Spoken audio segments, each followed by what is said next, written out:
Remember that the skull has two types of bones. There's the bones of the cranium that protect the brain, and then there's the bones of the face. We'll start looking at those with the zygomatic bone. That's your cheekbone. We actually already talked about the zygomatic bone because the very first bone we mentioned in the previous video was the frontal bone. And one of the structures we learned about is called the zygomatic process, the chunk of bone that's reaching down towards the zygomatic bone. We also talked about the zygomatic process on the temporal bone, which you can't quite see here, but there is a bone reaching towards the zygomatic from the back. That's the temporal bone, and it has a zygomatic process too. But look at this, the zygomatic bone also attaches here to this bone, the maxillary bone. So it also has a zygomatic process. So your skull has 1, 2, 3 zygomatic processes. I hope you're with me, because now we're about to flip the script. The zygomatic bone has 3 processes too. The one that's reaching towards the frontal bone is called the frontal process. The one that's reaching back towards the temporal bone is the temporal process. The one reaching towards the maxillary bone is the maxillary process. Does that make sense?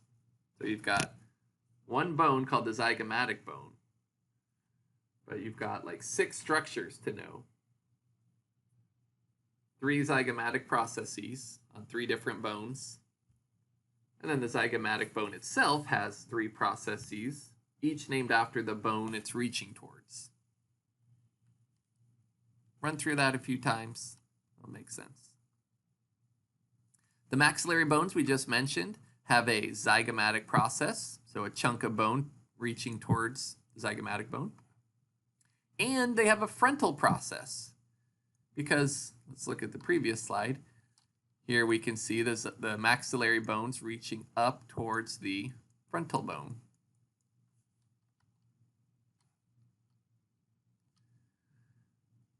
There's a small hole through the maxillary bone right about here. It's under my eye socket. So here would be my eye socket. And this hole is under my eye socket, which is the orbit. So it's called the infraorbital foramen.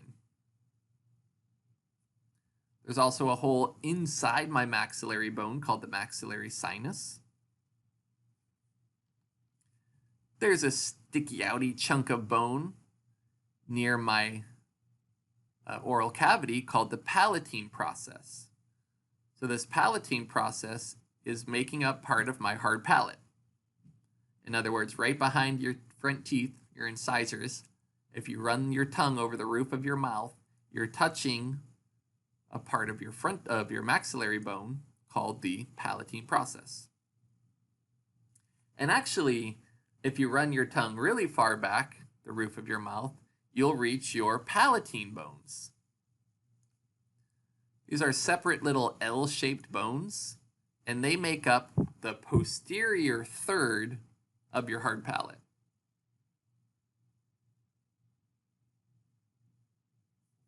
Finally, the maxillary bones have alveolar processes, tooth sockets.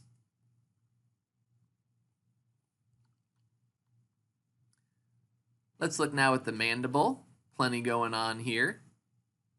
The mandible, let's begin with the mental protuberance.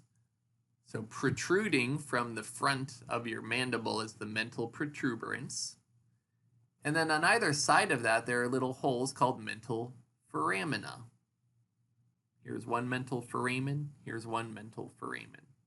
So those foramina allow nerves to pass through. These big chunks of your mandible are called the body. And then where the mandible suddenly curves up is called the angle of the mandible. From there is a chunk of bone that kind of shoots up from the angle up towards your skull or up towards your cranial bones. And that's called a ramus, or plural is rami. Here's a ramus and here's a ramus. A ramus is always going to be like a ray of bone. I'm talking about like a sun ray of sunlight, you know, something kind of skinny and long that's stretching to reach something. So that's the ramus. Then as we get towards the superior portion of this bone, we see a lot going on. There's a notch in your mandible called the mandibular notch. Good name. And then there are two chunks of bone next to that notch. The condylar process is the chunk of bone that articulates with the mandibular fossa. The mandibular fossa is a structure we talked about way back in the temporal bone. In other words, your TMJ region, your temporomandibular joint, is where your temporal bone and your mandible make a joint.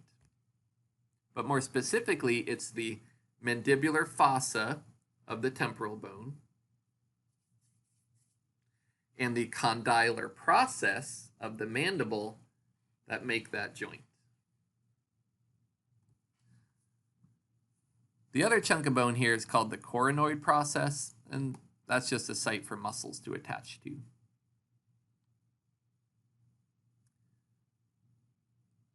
Last two are the alveolar processes. We just learned that the maxillary bones have alveolar processes. Those are just your bony tooth sockets. And finally, you have a mandibular foramen kind of hiding down on the inside of the mandible.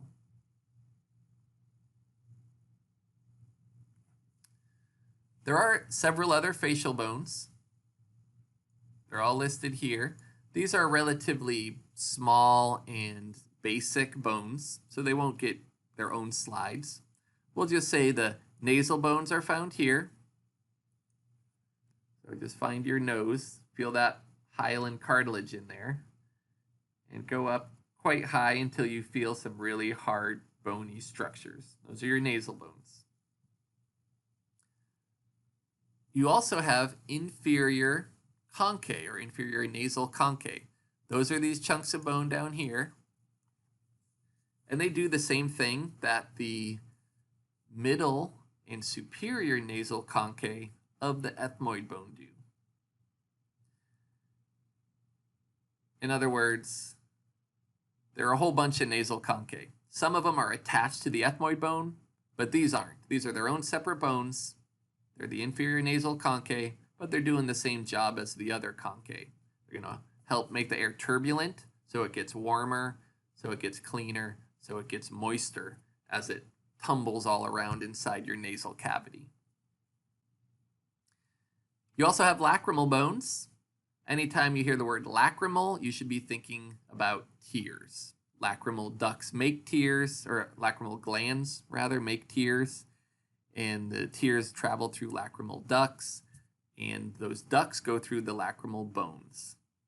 So those are, if you start at your nasal bones and you go towards the corners of your eyes, you're going to hit first the maxillary bones. But then way in the corner of your eyes are the lacrimal bones. And then finally, there is this wall separating the two halves of your nasal cavity. And there are two bones that make that wall, the ethmoid bone and the vomer bone. So the vomer bone is this very thin bone. It looks like this, like a line. But if you look at it from the side, it's almost like a shark fin. But it's very thin. And it's going to articulate with the perpendicular plate of the ethmoid to separate your left and right sides of your nasal cavity. Good times.